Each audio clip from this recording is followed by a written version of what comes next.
Hi everyone, I'm Rebecca. Hi. And what's your name? Aurora. And this is my daughter. And today we are going to do the Salad People activity with you. It is inspired, there you go. It is inspired by the Salad People recipe in the Salad People book by Mollie Katzen. We are going to be referencing pages 16 through 19. Yep, do you want to open the book? There we go.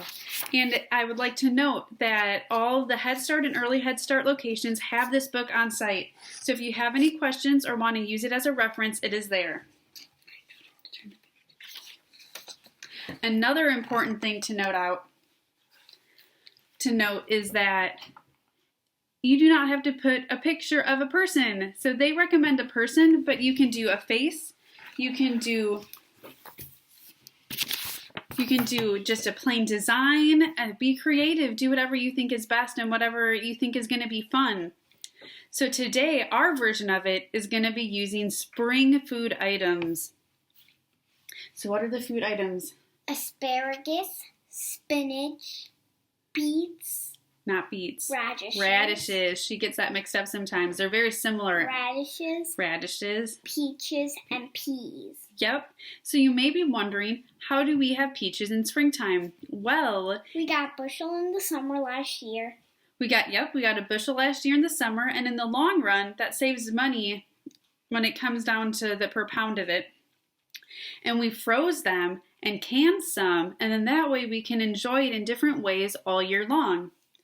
I would like to note too that there is a spreadable food component that's involved in this activity.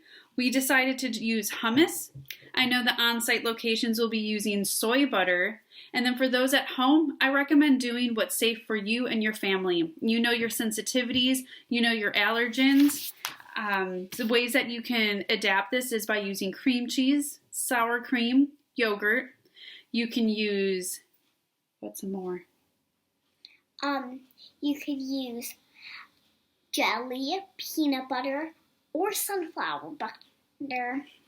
You can use a variety of nut butters. You could use hummus like we are.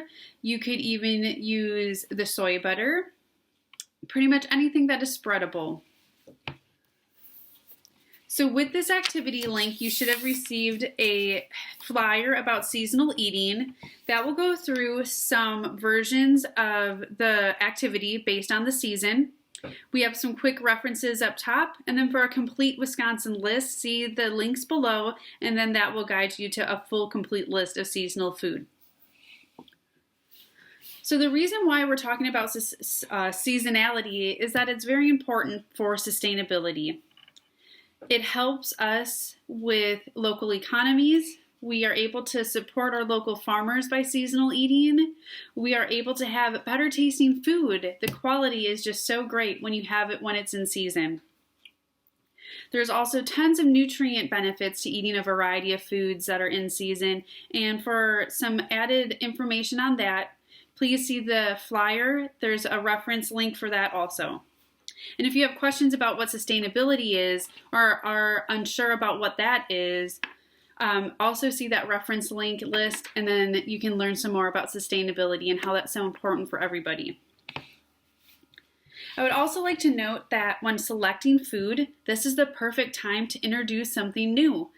For those at home, if you are unsure of how to incorporate new food in your child's diet or in your own diet, take a group of foods that are your favorites, bring in one new item, and prepare it in a couple different ways. Having something cooked and having something raw tastes very different sometimes, and then you can play around and learn what you like and how you can build your food favorites. I would also like to talk about preparing the food. It should be based on age. So for those new eaters, it is so important to have soft cooked food, either pureed or cut up very small. For those that are older or pregnant mothers that are watching, you have more flexibility. You can independently choose what food is best for you. You can have larger pieces. You can have raw pieces that are a little harder to chew. And then when doing the activity, I would recommend for those working with infants, perhaps you will be the one that prepares the design. walk them through it, say what you're using and when you're using it, talk about the colors, the smells that you have, the texture, and then introduce those different food purees to them. When you're working with toddlers, I would recommend limiting the amount of food you can work with at one time. Maybe give them 1 or 2 options to work with and then interchange them as they create their picture. You know the child best, so I recommend that you do what's safest for you and your family.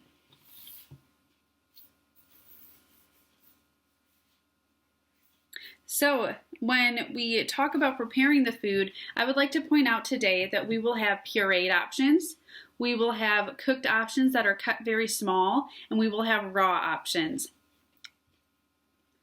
And then, so how did you help with preparing the food today? I broke in half the bottom of the asparagus. Let me just say a little something. So with that, what she means is that when you get a long piece of asparagus, the very end can be a little woody and fibrous and tough to eat. So we snap that little bit off the bottom and have that very just regular asparagus. Just the regular asparagus up on top. That's a little easier to eat and not so woody in flavor. So what else did you do? I also helped with getting the spoons and forks. So what did you do before that? I helped with washing, and then I got to help with the spoons and forks. Yep, so before I was able to even use the stove for cooking preparation, she helped with washing the peas and the spinach. And so with that, some equipment that you might need, depending on how you're preparing it, is a pot and a strainer. I steamed a lot of the vegetables, and so with that, we have a little steam basket, but if you don't have that, that is okay too. You can still steam food items in a pot. I also used a blender, and depending how you cook the food, the radishes were so tender that I was able to mush them with a fork. So sometimes you don't even need that blender if you're able to just mush those by hand. I would like to point out when chopping food, sharp knives should be handled by adults only, so a knife and a cutting board was used. I had some spoons for scooping stuff out and for transferring things. A spatula is really great to scrape all those sides to make sure that you're utilizing all the food that you have. And then, like Aurora said, as we were getting our dishes ready of all the prepared food, she helped put in the forks and the spoons. And one thing that was really fun is that she counted out how many we needed. So that's a great way to practice numbers for those that know their numbers. And now the next part is the most important part of the whole activity. Washing your hands. So we washed our hands right before turning on this video. It is so important to wash your hands when you're handling food and when you're about to eat food. And I'd like to point out before we prepared the food, that is like she said, we washed the food first too to make sure all those germs or any sort of grit or soil that's left on the plant, all of that's washed away. So now I'm going to have Aurora help out by bringing over the food for the activity. So first we're going to start with getting the plates that we need. And the forks and then napkins. And we got a fork and napkin. And then we're going to bring over that food. So will you please go grab the food? What kind? Start with the asparagus, please. I'm grabbing the asparagus. Yep.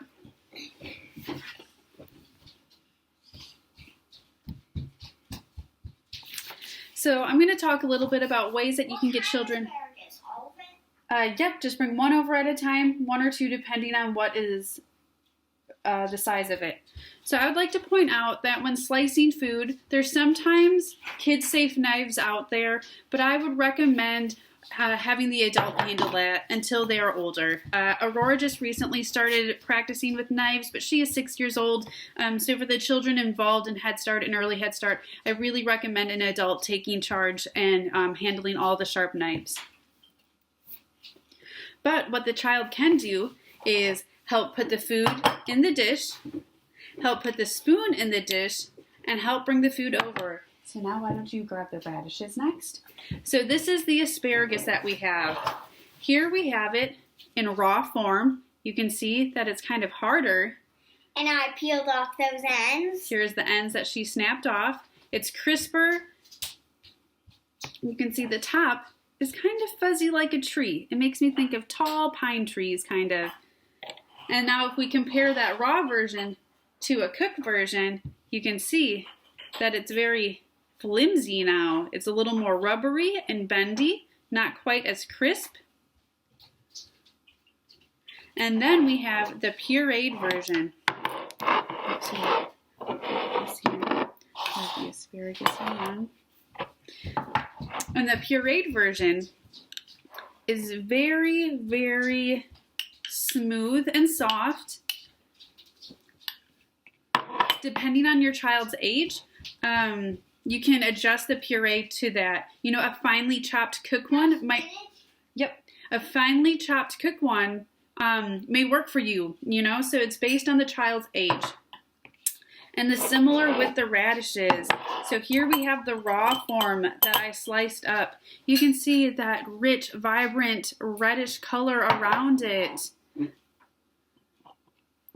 And then after we cooked it, you can see how it got a little more pale, but that pink color is still there. And these are cooked, but chopped very small. Perfect for toddlers. Yep. And then we also have the pureed version,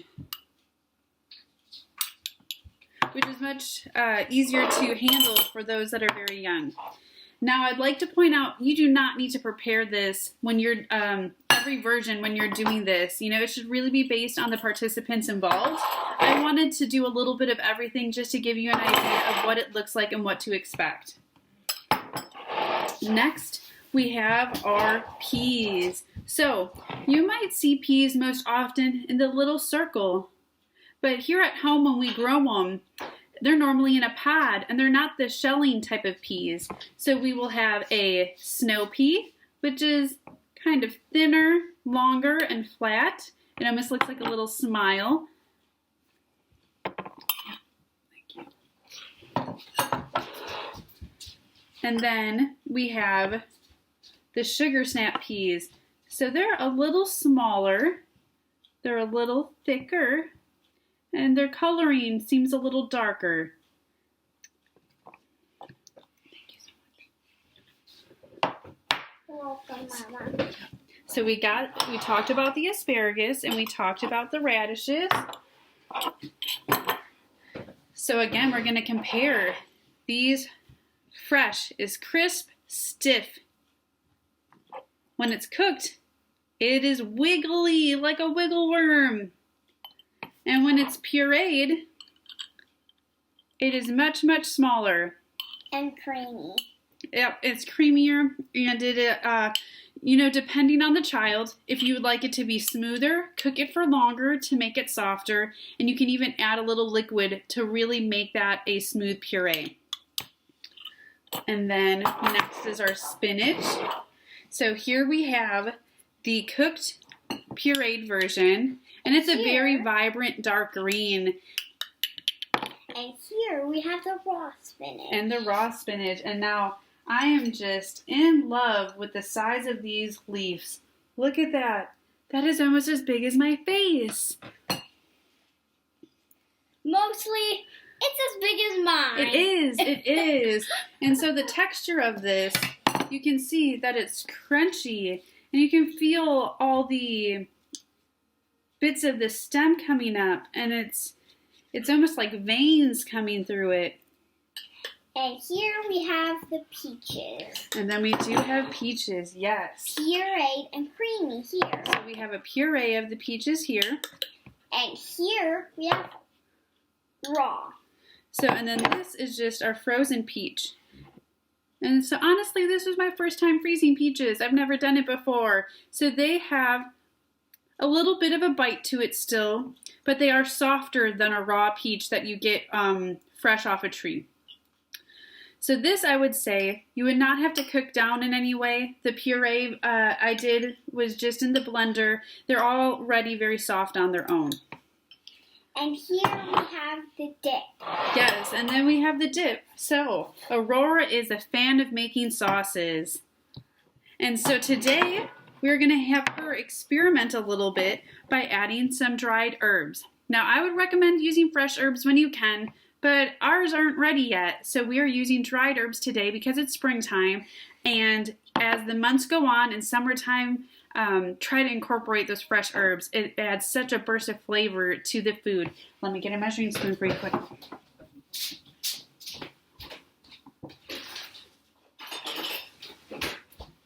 So just 1 scoop. So I'd like to point out that when working with dry herbs, their potency, their flavor is much more concentrated, meaning it's very strong compared to working with fresh herbs. Perfect.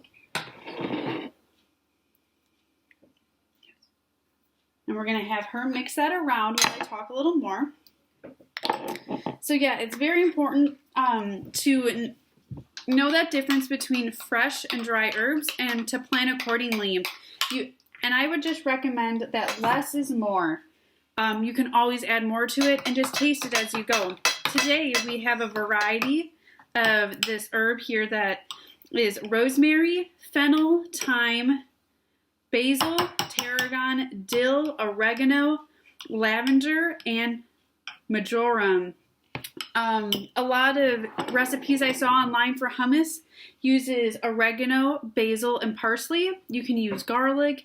You can make it spicier by adding cayenne pepper or hot peppers to make it really, really hot. Yep, I know you can often find sun-dried tomato versions, and these herb and spice techniques can also be applied to things like cream cheese, sour cream, plain yogurt, maybe jelly. It depends what you like. I don't know if I'm a fan of that one, but we'll have to wait and see. Sunflower butter. Mm-hmm.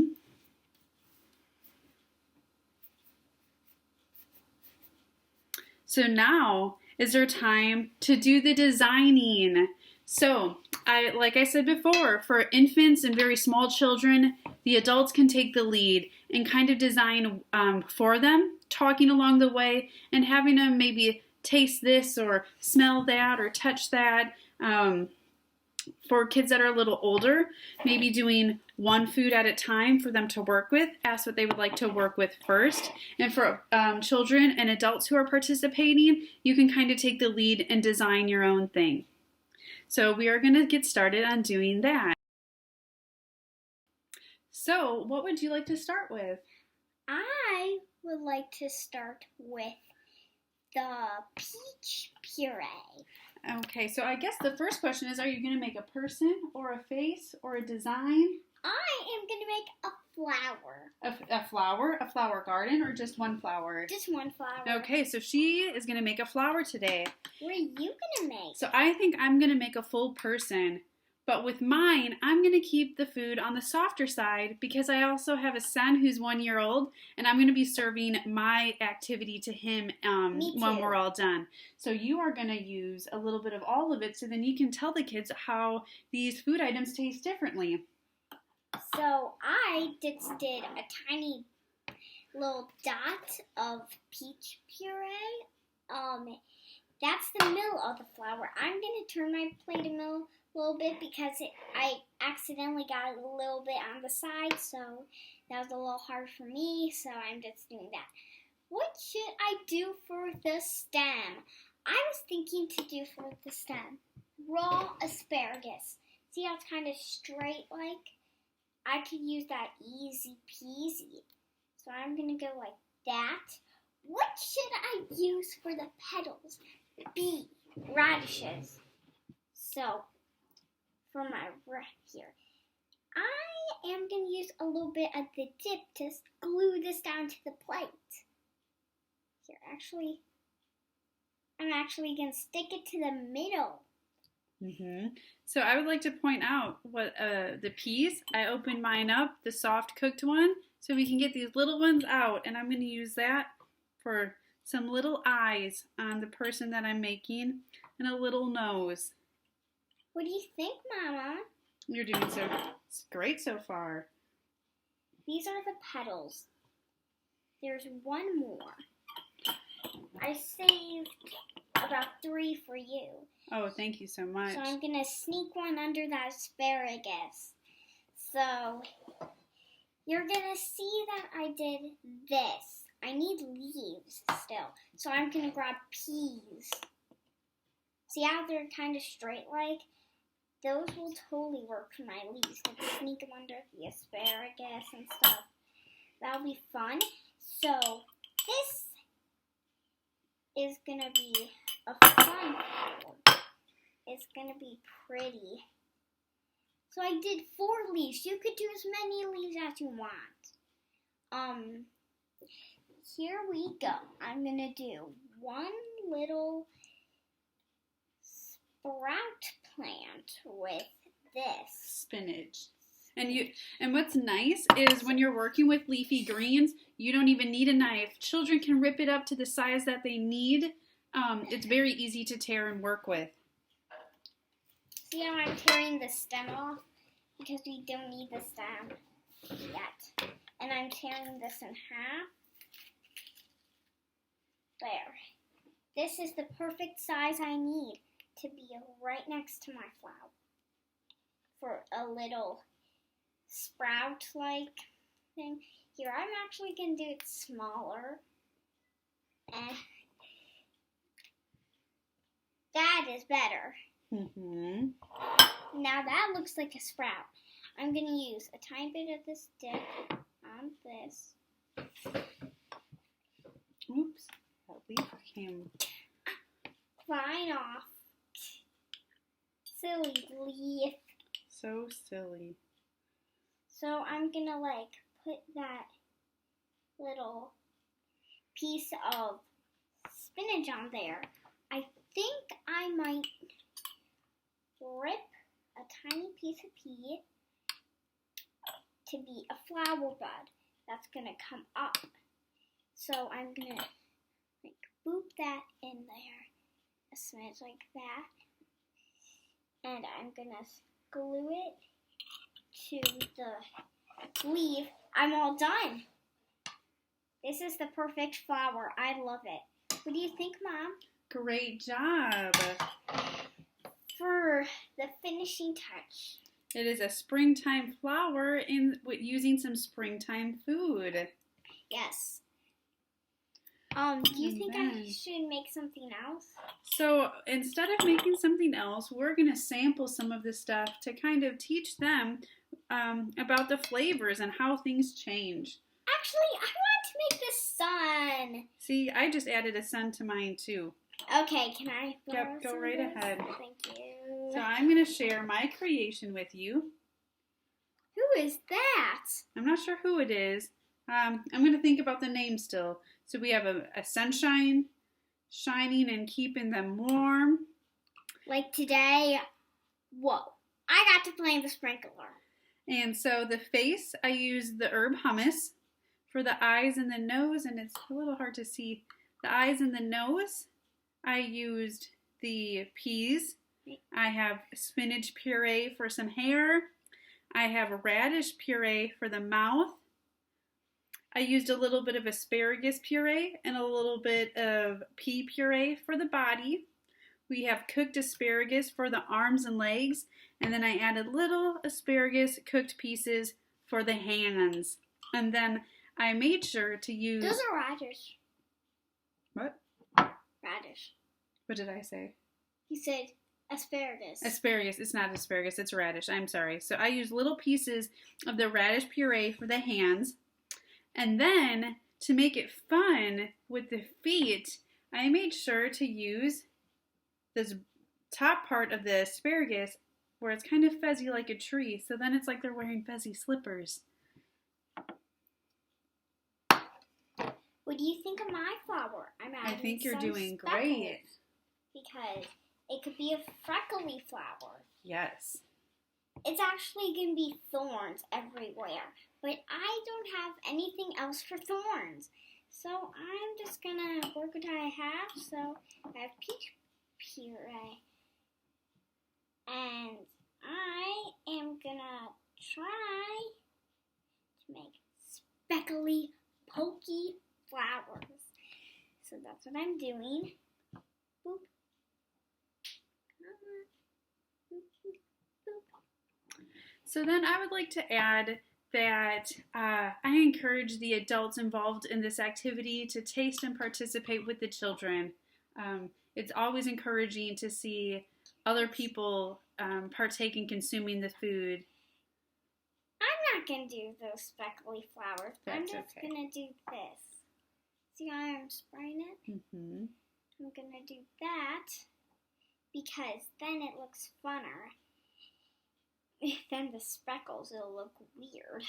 So then I always encourage too to name the piece. So I think How about Susie? Susie? Yeah. Susie the salad person. I think that's a pretty good name. Susie has pink radish hands, so maybe that's some pink nail polish that she has on her little radish hands. And I also see some pink radish mouth, so maybe she has some pink on her lips there too. Lipstick. And then Or what is lip the gloss. name of the flower that you created? You choose. Okay, so I would say that this is called an aurora flower. So let's show them what you've created. So you can see I put a little peach puree on the white because I didn't want the white to show and it looks like a interesting flower. So I wanted to get some orange on more of the flower. So I put little speckles on the leaves and there's the sun right there. And I made the petals. Ooh. And then there's the little sprout. Mm-hmm. So now the best part is to try it. And I'm very, very happy to have my helper Aurora with because she is so great at trying new things. So first off, let's have you try The peas. the peas. Okay. And I'm going to try my pea puree too. Mmm. So good. So how would you describe that pea? Delicious. Delicious. What is the texture like? Crunchy. Crunchy. Does it have a flavor? Sweet. Sweet. Do you think the sweet is from the pea or from the peach on top? Pea. From the pea. It's a sweet pea. Now I'm going to have you do a favor for me. So you just ate a raw one. Let's have you sample the puree that's been cooked. How does that taste compare? Does it taste the same or different? Different, not as much sweet. Not as sweet when you cook it? Okay. So what is the next thing that you would like to try? Let's try a new item. The bud. The bud. Okay, so her bud is a piece of raw spinach with some hummus.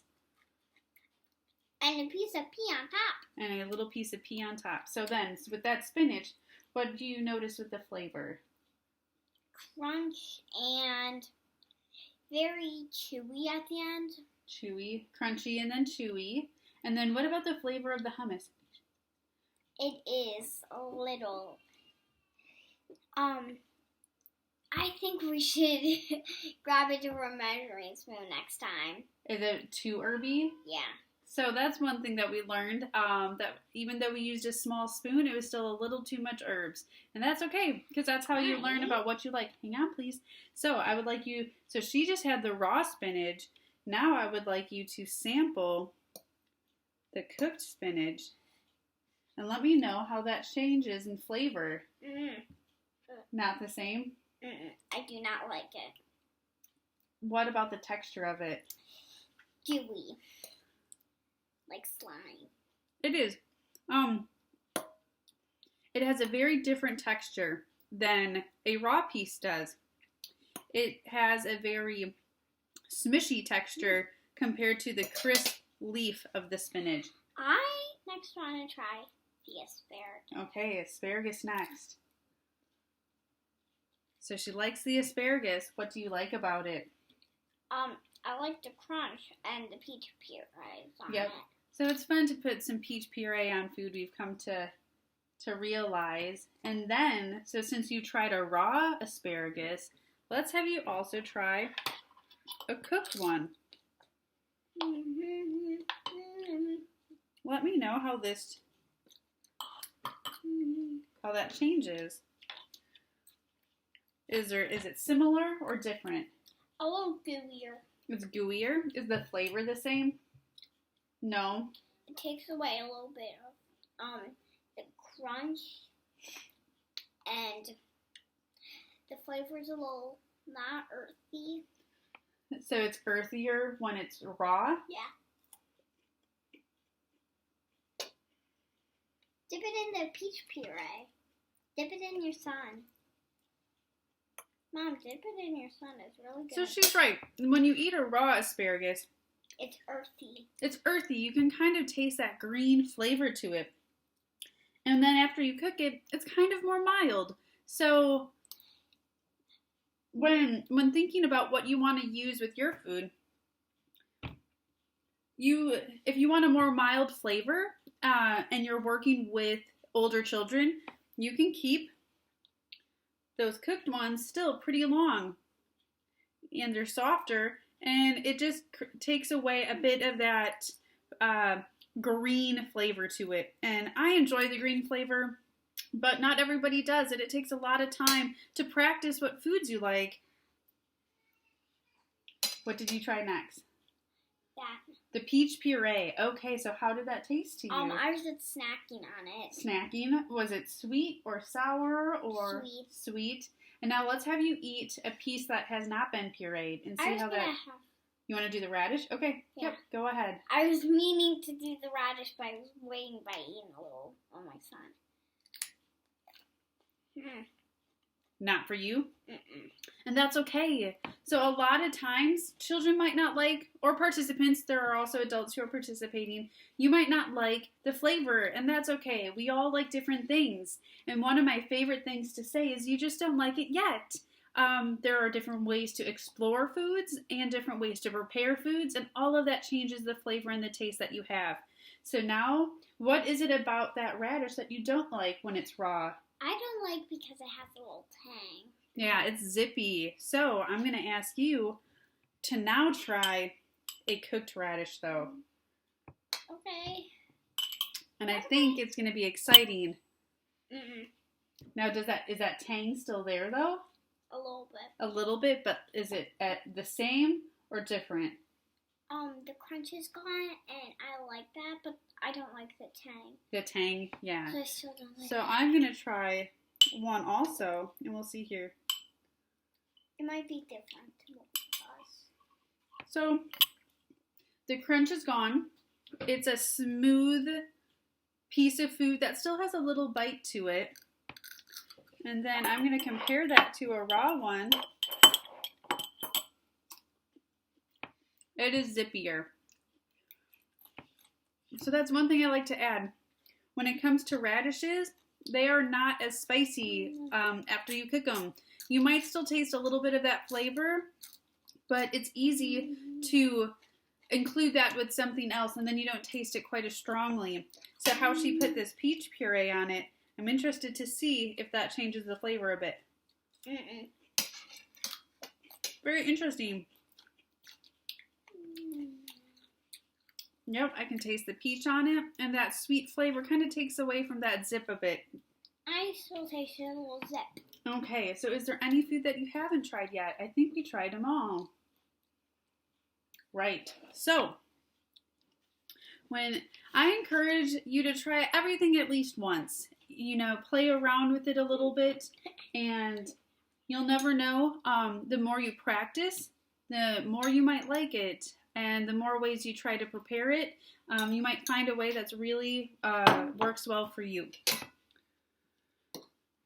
Okay, so I would like to ask, is there a story that goes along with your flower at all? What inspired you to make a flower? From the Fancy Nancy episode, they really put tomato in the middle. They put tomato in the middle, so... And a cucumber petals. And that would be a perfect way to do a summertime activity of this. Once it gets warmer out, the cucumbers and the tomatoes will be growing. They'll be so flavorful. And that is the ideal time to eat those. And the watermelon. And watermelon too. That's a fruit. Yep. Excuse me. So Now, all right, that's good for now. Yep, thank you. And so now we're going to talk about cleanup. So depending on the age, this is a time for kids to get involved or for children to get involved and help with the cleanup. Here at home, we save our leftovers. We have all these wonderful little containers that we can put lids on and save them for a snack on another day. If there's food that might not have been someone's favorite, you can still save it and try and find a way to cook with it later on during the week. I also would suggest composting. So I know depending on the location, that might not be possible. But for those of you at home, I highly encourage starting a bucket. It is a cheap way to create your own nutritious soil to use in your garden. If you add compost to your soil, it is going to just make your plants be so happy. So any scraps that we don't eat and that are not able to be saved, we put into our compost bin. And then this process is a good time for some of the older children to help scrape the bowls into containers for later use, help scrape the plates into a compost bin. If you do have to have a food waste bin for a trash can or garbage can, they can also help with disposing of that. Again, though, when handling cleanup, an adult should only handle the sharp knives.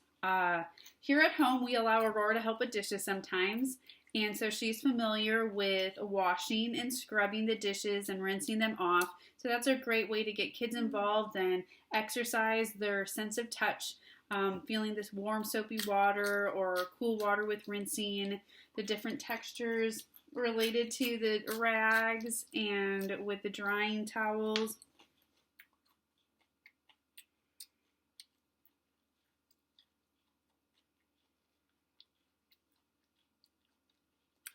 Okay, and I think that's all for today. Mom. Yeah. I think I could wash the dishes after. I think so too. So Aurora's going to help with cleanup, and I hope you enjoyed this activity as much as we did. If you have any questions, please direct them to the instructors that are associated with your program, or feel free to leave a comment in the section below, and I will get back to you as soon as I can. Thank you so much. Bye. Bye.